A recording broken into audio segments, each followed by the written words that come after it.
bonjour à toutes, bonjour à tous. Alors, séance. Bon, en fait, là, on a bien sûr, on est en train d'attaquer de faire le dernier chapitre d'une certaine manière. Après, on reviendra sur certaines, on va dire, certaines parties pour bien sûr compléter le programme, mais c'est le dernier chapitre. Et on était, bien sûr, on a vu, là, c'était la géométrie dans l'espace. Vous avez vu.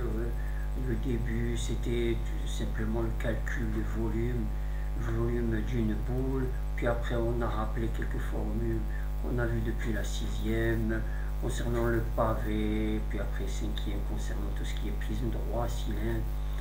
Et 4e, tout ce qui est cône de révolution et pyramide. Et puis après, cette année, bien sûr, c'était surtout la sphère et la boule. Et donc, bien sûr, bon, ces formules, maintenant, on les donne même au brevet, on rappelle la formule. Et là, il faut simplement qu'ils sachent utiliser cette formule. Par exemple, l'aire d'une sphère, c'est 4πr au carré. Et puis après, le volume, donc quand il y a le volume, donc il y aura un cube, tout simplement, il y aura 3 longueurs. On va multiplier. Donc le volume d'une boule, c'est 4 sur 3 fois pi fois r au cube. Voilà. Puis après, on a vu le repérage. Le repérage, je vais mettre après une vidéo très intéressante sur le repérage pour ceux qui ont encore du mal à se repérer dans l'espace. Parce que c'est dans l'espace. Et surtout, ce qu'on a vu, nous, cette année, c'est dans un pavé droit. Dans un pavé droit, en dimension 3, bien sûr, il faut que je sache me repérer dans l'espace. Puis après, donc on arrive à cette dernière partie. Aujourd'hui, on va faire une petite introduction de tout ce qui est section. Et ce qu'on appelle section plane, c'est-à-dire j'ai un solide et je le coupe par un plan. Qu'est-ce que ça donne? La coupure, cette section plane, qu'est-ce qu'elle forme par rapport à ce solide? En fait, je vais lancer une petite vidéo pour un peu expliquer tout ça, d'accord? Allez, on se lance, puis après on complète le cours et je vais donner quelques pouces, un coup de pouce sur le devoir maison, le dernier devoir maison à faire, qui est pour la semaine prochaine. Allez, on se lance, allez, on se mouille. Voilà. Alors ici, regardez, section d'un solide. Voilà. En fait, regardez, on commence par le pavé. La section d'un pavé droit par un plan parallèle à une de ses faces est un rectangle. Le plan bleu, ici, là, le plan est parallèle à la face du dessus le pavé parallèle à une de ses faces. Qu'est-ce que ça donne? Ben, ça donne un rectangle. Un rectangle, en fait, exactement le même à la face à laquelle il est parallèle. Si ce plan là aussi, est parallèle à une arête mais par du contre, pavé regardez, droit, là encore, on obtient une section qui est la également section un elle est rectangle. parallèle à une arête, elle est parallèle à une arête, j'ai dit une arête, c'est encore un rectangle. Mais cette fois-ci, attention, les dimensions ne sont pas les mêmes que les faces du pavé. D'accord? Donc là, il y a plusieurs vues de cette section pour comprendre que tout cela est dans l'espace. Pour un cylindre, pareil. Si le plan est parallèle en fait, à une de ses bases, un cylindre par un la plan, section mais un plan est parallèle à une de ses bases, ben là, il aura bien sûr la même forme que la base. Et puis après, si le plan regardez, je fais tourner, perpendiculaire en fait, je coupe aux bases, perpendiculaire, là c'est perpendiculaire, ça donne un rectangle. Quand je coupe, vous voyez là, quand je coupe le cylindre par un plan, la section plane, ça donne un rectangle. Là, c'est une pyramide.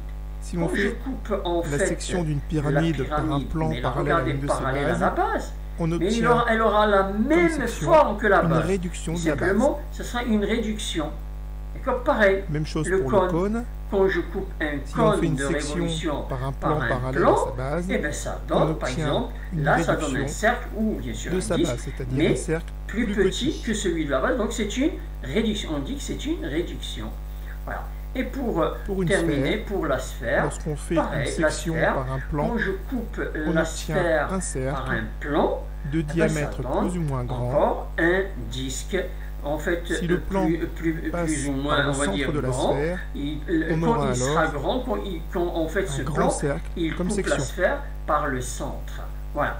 Donc là, ces petites vidéos, elles résument ce qu'on va nous compléter la section d'un pavé droit par un plan parallèle à une de ses faces. Partie leçon, ici, et section, regardez, on va compléter ensemble. Section plane d'un solide. Alors, un solide, regardez, ici, je commence par, en fait, le parallélépipède rectangle, c'est-à-dire le pavé droit. Ici, vous voyez, donc quand un solide est coupé par un plan, on va compléter ensemble. Alors, je complète comme à chaque fois en rouge, c'est mieux. C'est trop grand, je vais essayer d'écrire plus petit. Et donc ici, ça arrive. Alors.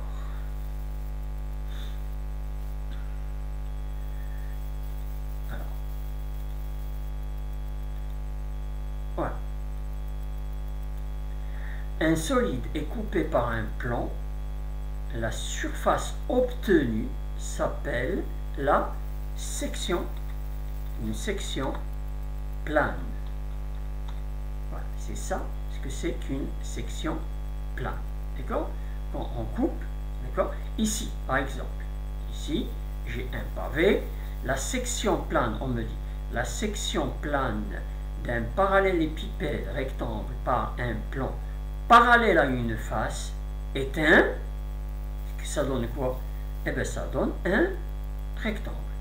Ça donne un rectangle de même dimension que cette face. Il est parallèle à cette face, donc il aura la même dimension. Je vous demande, en fait, donnez-moi les dimensions du rectangle IJKL sont les mêmes que ceux de BCGF ou encore celles de ADHE. Là, par contre, la section plane d'un parallélépipède rectangle par un plan parallèle à une arête, là encore, c'est un rectangle. Mais attention, ce n'est pas, bien sûr, les mêmes dimensions que les autres faces. Vous voyez bien que ici, cette longueur RS, elle correspond à aucune arête. Et une remarque, en fait, la section plane d'un cube, vous savez que le cube, c'est un cas particulier d'un pavé, où en fait les arêtes, toutes les arêtes sont de même longueur. Donc en fait, les faces sont des carrés. Donc la section plane d'un cube par un plan parallèle à une face est tout simplement carré. C'est un carré. D'accord? Voilà. Donc ça, c'était bien sûr la première partie, toute simple, toute bête. D'accord? Maintenant, je vais la deuxième partie du cours. Encore, mais cette fois-ci, c'est pour le cylindre. Alors, le cylindre, cette fois-ci, section d'un cylindre de révolution. La section d'un cylindre de révolution, on l'a vu dans la petite vidéo, par un plan perpendiculaire à son axe. Vous voyez l'axe, en fait, on l'appelle cylindre de révolution parce que si je fais tourner un rectangle autour de cet axe, j'obtiens un cylindre. D'accord? Vous vous rappelez, hein? Alors, la section d'un cylindre de révolution par un, je vais juste voir si encore changer les dimensions rapidement, par un cylindre. Alors, regardez, je vais plus 16, ça ira avec 16. Voilà. La section d'un cylindre de révolution par un plan perpendiculaire à son axe est un quoi? Est un disque, je vais le mettre en rouge. Je peux même dire, si bien sûr il est vide, je dirais cercle, mais je dirais c'est un disque de même rayon que, bien sûr, quoi? Que le cylindre. le même rayon que le cylindre. D'accord? Le cylindre, son rayon, c'est, bien sûr, ici par exemple, c'est R. Regardez, j'ai le même rayon. Par contre, la section plane d'un cylindre de révolution par un plan parallèle à son axe, cette fois-ci, c'est parallèle à son axe, est un rectangle. Vous avez vu? Ça donne un rectangle. Quand je coupe un cylindre, mais cette fois-ci parallèle à l'axe, l'axe c'est en fait, ici c'est OO', l'axe de ce cylindre, est un rectangle. D'accord? Donc ici, IJKL est un rectangle. D'accord? Alors, on termine cette partie et on continuera bien sûr une autre séance. Pour passer bien sûr, il faut que je donne un coup de pouce sur le DM. Je vais terminer par la troisième partie. Ça sera donc le pyramide et cône. D'accord? Troisième partie. Donc là, j'ai pyramide et cône. D'accord? Donc ici encore, je vais juste agrandir un petit peu, élargir pour qu'on voit plus clair. Alors, voilà. Alors, j'ai ici, regardez, une pyramide régulière est une pyramide telle que sa base.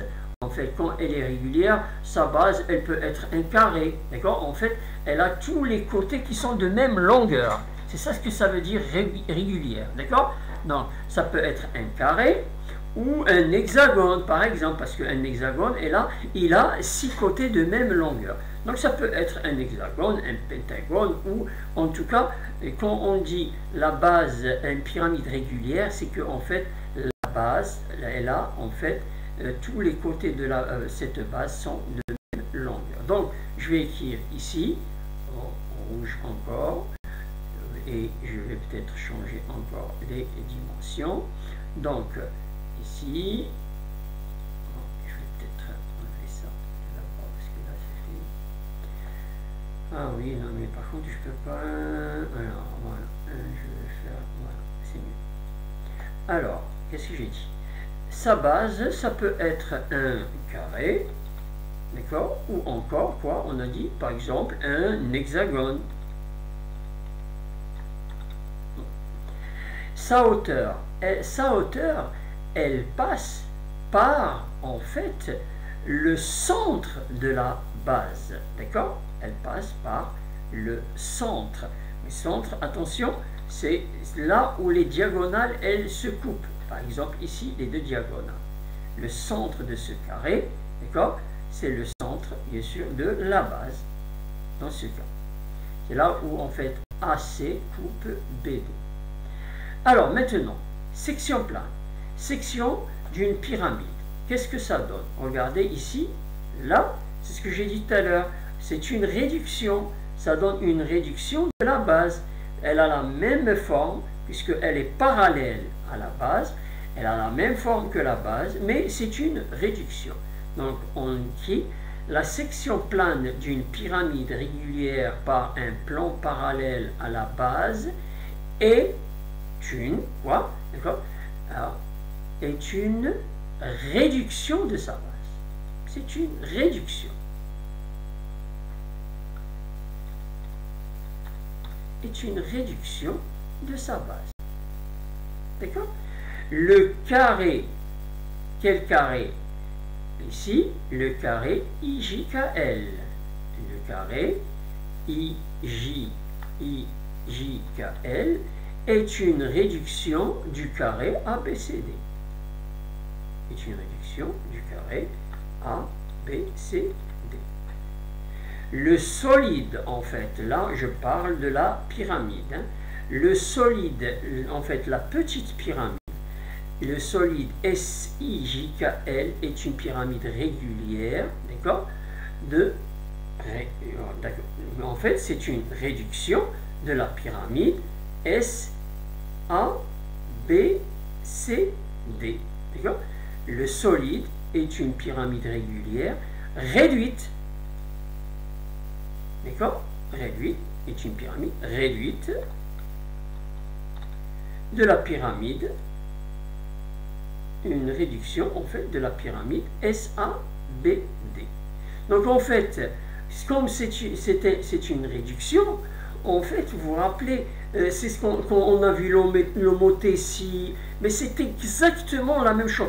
Et même, j'espère que ça vous fera penser à Thalès, parce que exactement, là encore, il y a du Thalès, parce que là, regardez, il y a un rapport de réduction.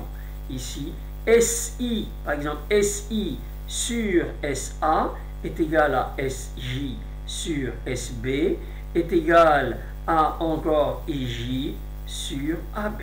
C'est exactement Thalès. Et ça, c'est égal à K.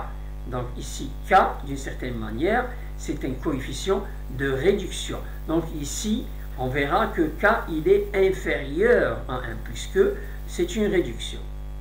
Même chose ici pour le cône. La section plane d'un cône de révolution par un plan parallèle à son axe est une réduction, encore tout simplement, est une réduction de la base. Mais puisque la base est un disque, et bien là encore, on aura un disque. Le disque D', le petit disque, est une réduction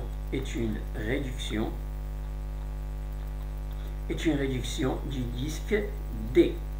Le solide de sommet S qui a pour base le disque D' est un cône de révolution réduit, d'accord? Réduit du cône entier. D'accord? Encore pareil, ici, j'aurai SI sur SO est égal à K. Donc K, on va voir, c'est le coefficient de réduction. Et encore une fois, K, il est inférieur à 1 parce que c'est une réduction. D'accord? Je vais voir si on peut faire aussi la partie 4 qui concerne peut-être la...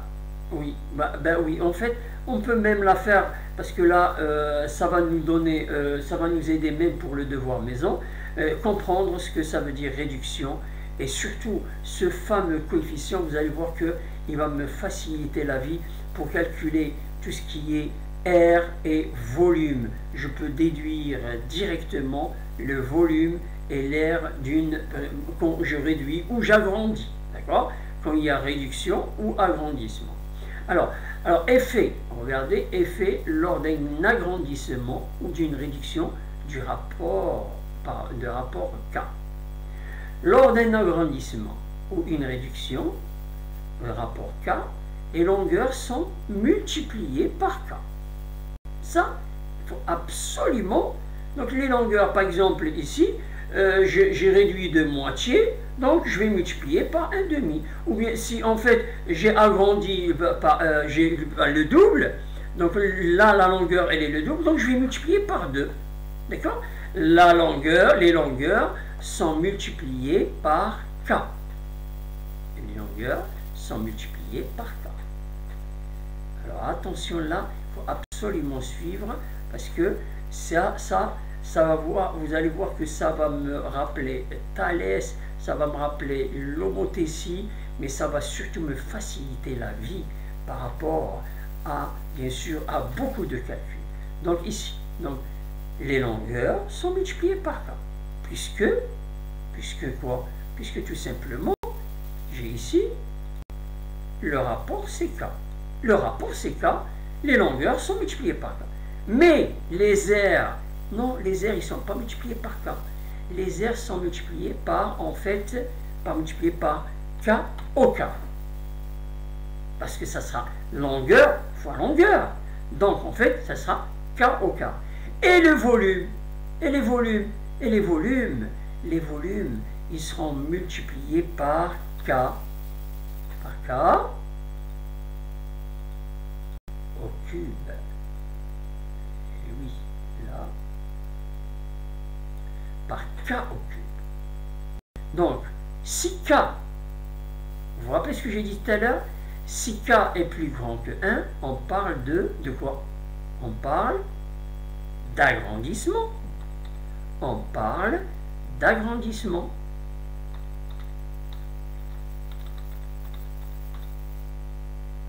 Et si je vais peut-être encore mettre 14, voilà. Et si k est inférieur à 1, on parle de quoi? On parle de réduction. Un agrandissement de rapport 2, vous voyez, regardez, un agrandissement de rapport 2 signifie que toutes les dimensions sont multipliées par combien? Par 2. On a dit par k. Alors qu'une réduction de rapport 1 sur 4 signifie que toutes les dimensions sont multipliées tout simplement par 1 sur 4. D'accord? Par 1 sur 4. Ou simplement divisé par 4. Voilà. D'accord? Multiplié par 1 sur 4 revient en fait à diviser par 4. D'accord? Alors, on considère, voilà, un exemple, ça c'est un exemple. On considère un carré de côté 2 cm. Quel sera son aire lors d'un agrandissement de rapport 3? En fait, ici, k est égal à 3. K est égal à 3. D'accord? Quel sera son aire? On cherche son aire. D'accord? Alors, si on note A, l'aire du carré de base, c'est-à-dire le plus petit, le premier. D'accord? A', l'aire du carré agrandi. Alors, A, c'est l'aire du premier carré, et A', c'est l'aire du deuxième, quand on l'a agrandi. En fait, A' est égal à A multiplié par tout simplement quoi? Multiplié par k au carré. D'accord? Puisque k ici, donc ici l'agrandissement c'est 3, on a dit. Donc ici, ça sera k au carré. Mais ici, le carré de base, le premier, il a pour côté combien on m'a dit? C'est 2. Donc je vais écrire ici 2. C'est 2 au carré fois 3 au carré. Ce qui me donne, en fait, ce qui me donne quoi? Ce qui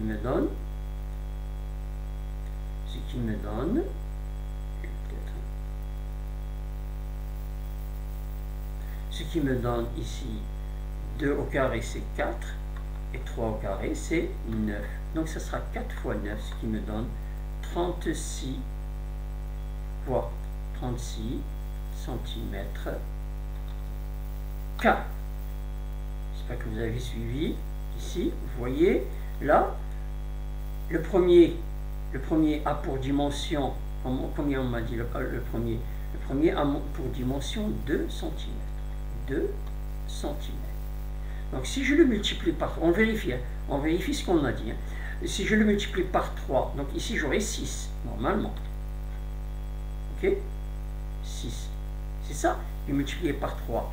Donc regardez ici, 2 au carré ça me fait 4, et 6 au carré ça me fait 36. Mais vous avez remarqué que là, je ne l'ai pas fait de cette manière, j'ai simplement utilisé ce fameux rapport d'agrandissement.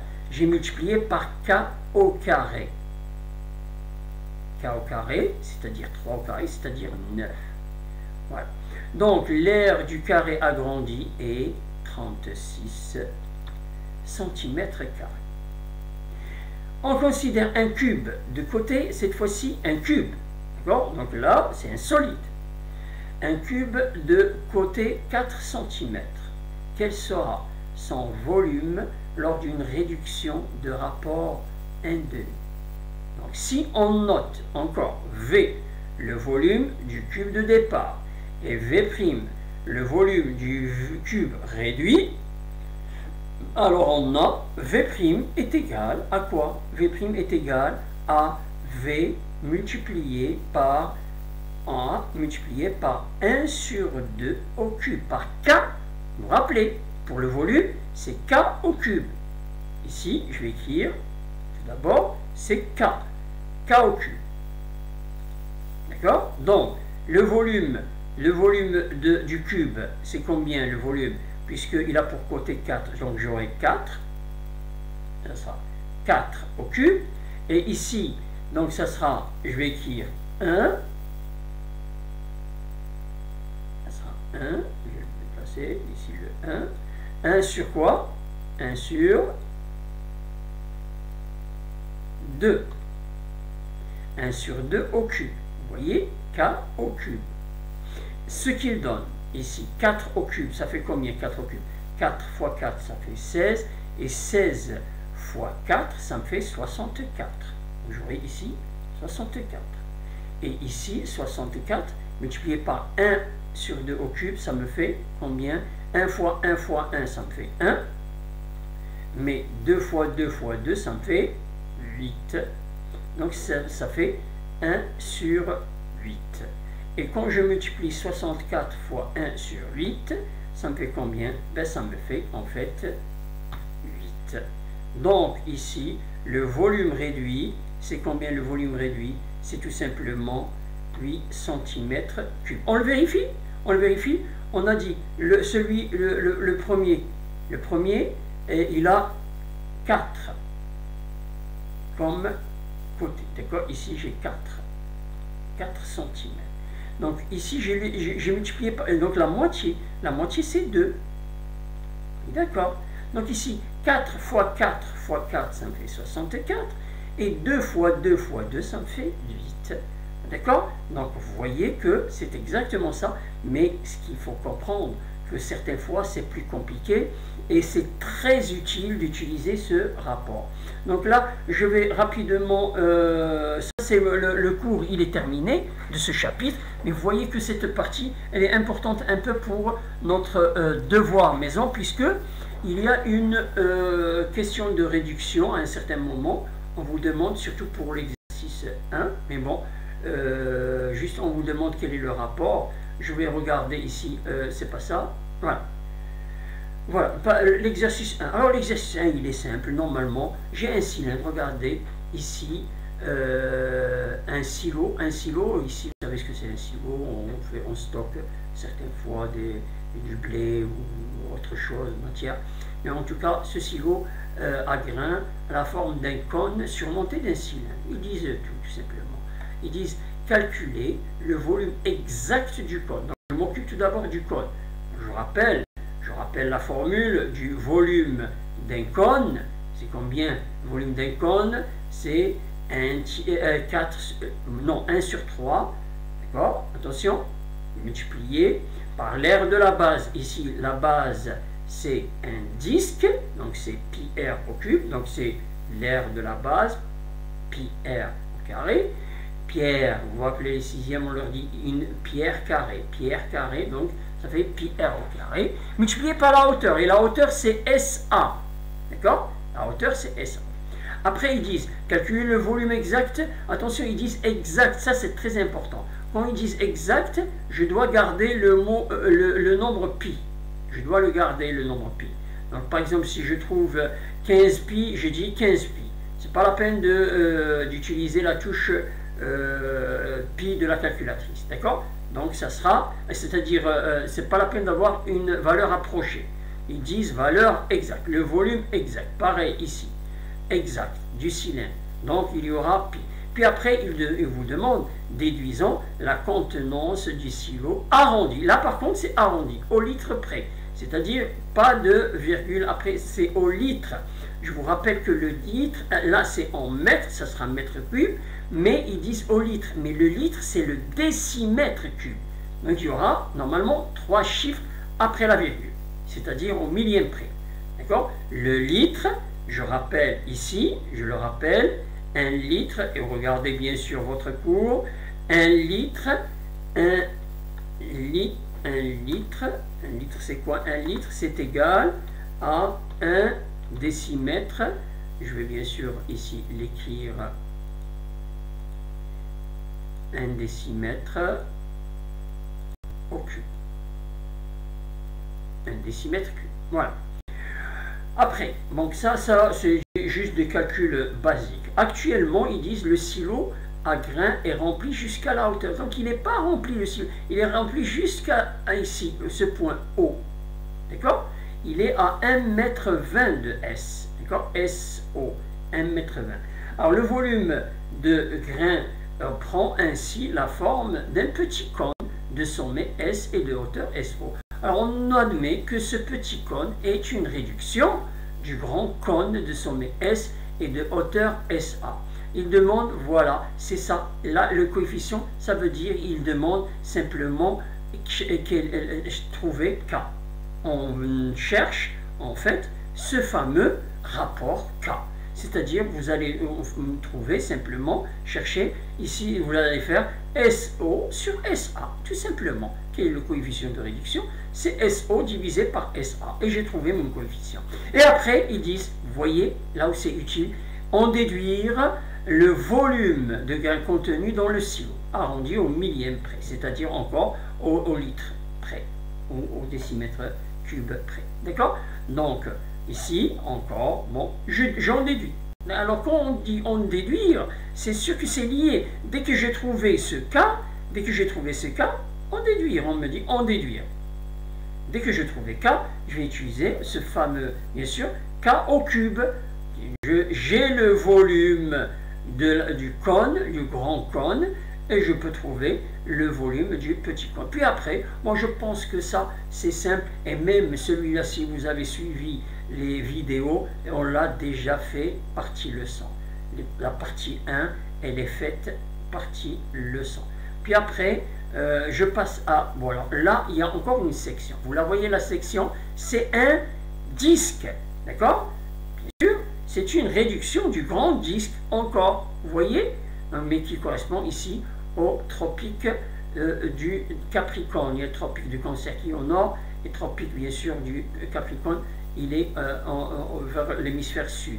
Alors ils disent, bon, là, je pense qu'il suffit juste de lire correctement, simplement, vous voyez que ici il y a un triangle rectangle, et ce triangle rectangle, il est très important pour mes calculs, d'accord? Quand j'ai un triangle rectangle, je dois penser à quoi? Je dois penser au théorème de Pythagore. Après, ils disent quel est le volume. Bon, ça, c'est vraiment simple. La partie 3, elle est simple. Là, par contre, là, pour voir si l'élève vraiment, il a compris ce chapitre, puisque là, on parle de fuseau horaire, et moi, c'est ça l'objectif. L'objectif pour moi, c'est voir si l'élève il a compris comment ça marche, les fuseaux horaires. Ici, vous voyez, Greenwich, c'est le 0. Puis après, ils disent, là, c'est des cas pratiques. Je pense que c'est cette partie qui va faire la différence. Je vous laisse bien sûr la lire et la comprendre, et comprendre comment ça marche les fuseaux horaires. D'accord? Donc, et il y a des cas pratiques. Donc, c'est la seule partie qui demande un peu de réflexion. C'est la partie 4.